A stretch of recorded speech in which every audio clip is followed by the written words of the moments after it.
Welcome to our Unveiled Faces. I am creator and host Rosie Leonore, and I'm here to help you find strength and inspiration in your daily spiritual restoration journey with God. I pray that this episode will encourage your faith. Enjoy! So I wanted to tell you a little bit about myself so that you can get to know me a little bit better.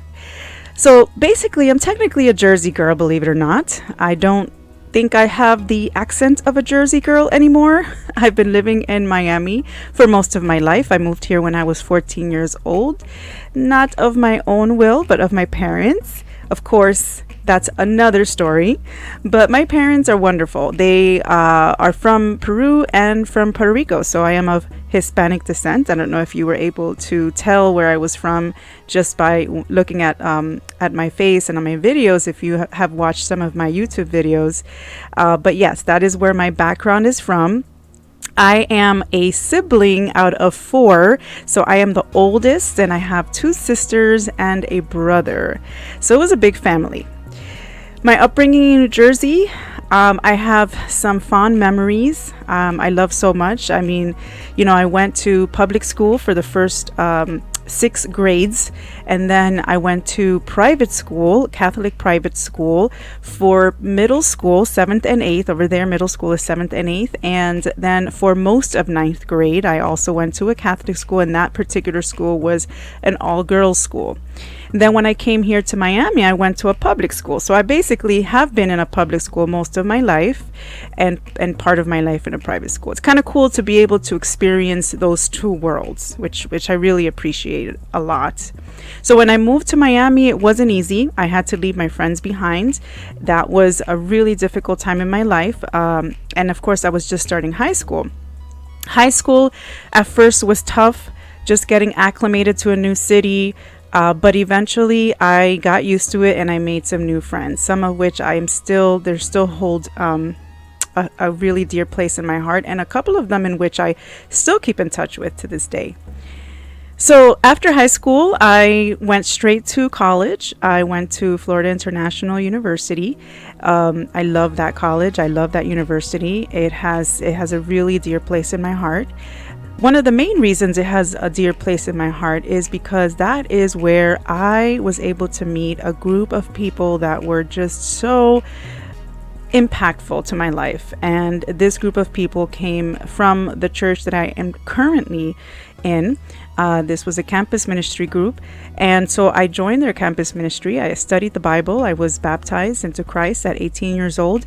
And from then on, I was very active in the campus ministry. So after campus ministry, I immediately started my career as a social worker.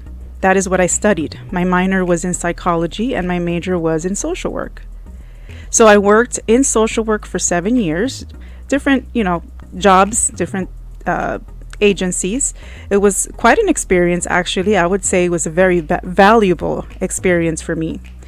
But not long after that, I was very curious about having another career, which was in teaching. And the reason why I had that curiosity was because I worked with teens in my church for a few years. And so that really, just getting to know that age group really brought out a curiosity about what it would be like to teaching that age group.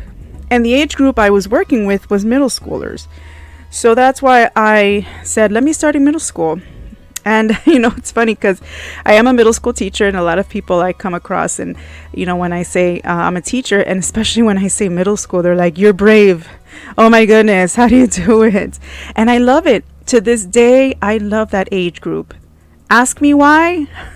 I can tell you a million reasons. I love that age group. But right now, I am a teacher as in my profession.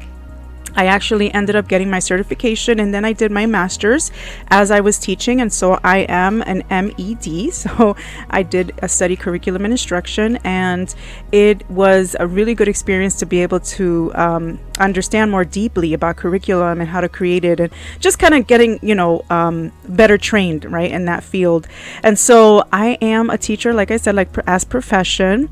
One of my biggest passions has grown in the field I guess you can say, of psychology, in that I have really been wanting to understand the workings of the mind better. And so I took these courses that led me to become very recently a mindset coach, a master mindset life coach.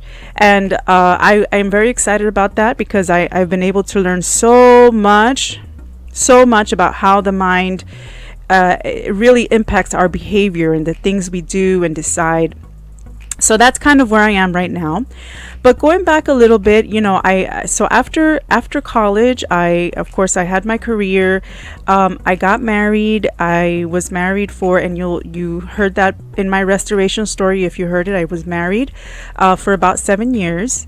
Then I was a single mom for 10 years. And when I say single mom, I wasn't doing everything myself. I do always credit the father of my kids because he was very involved. So we shared parenting responsibilities in pretty much equal ways. I always give credit because credit is due, right?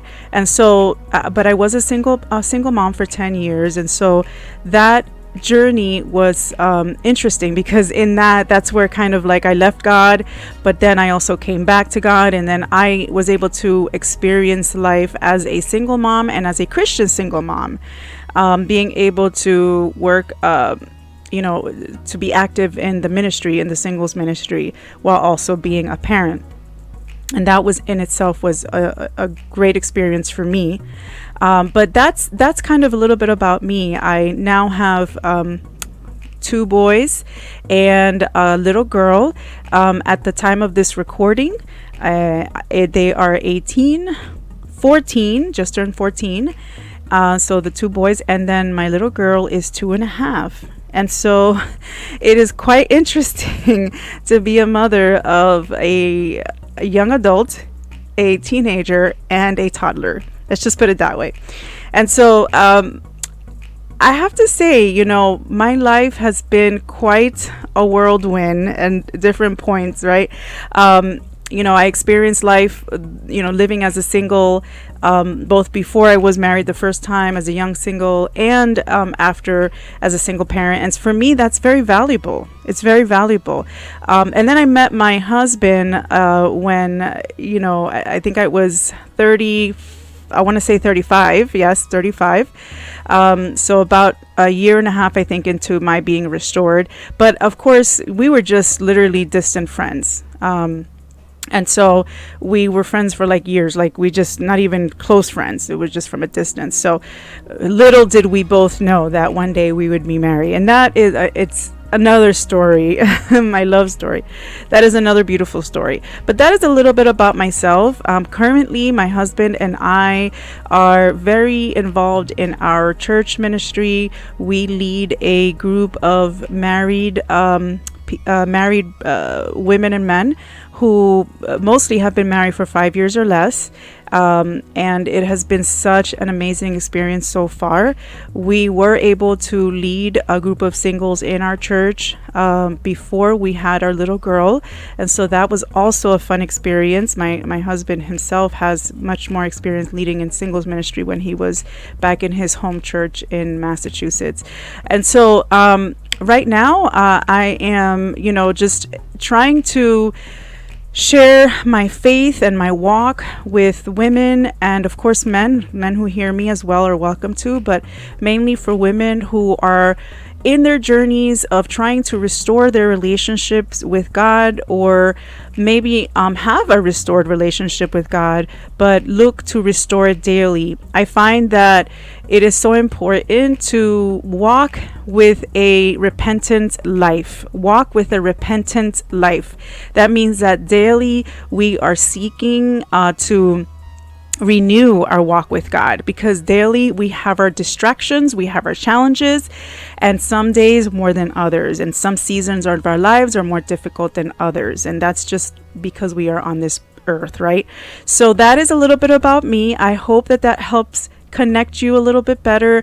I hope that I love, connecting with you all. Thank you for listening to a little bit about me. That way, again, you can get to know me. And if should you have any further questions, I'm happy to help. You can always leave a comment or a message if you're listening to a podcast. Thank you so much for listening. And I hope and pray to continue to be able to encourage your faith through future podcast episodes, reflections, and videos.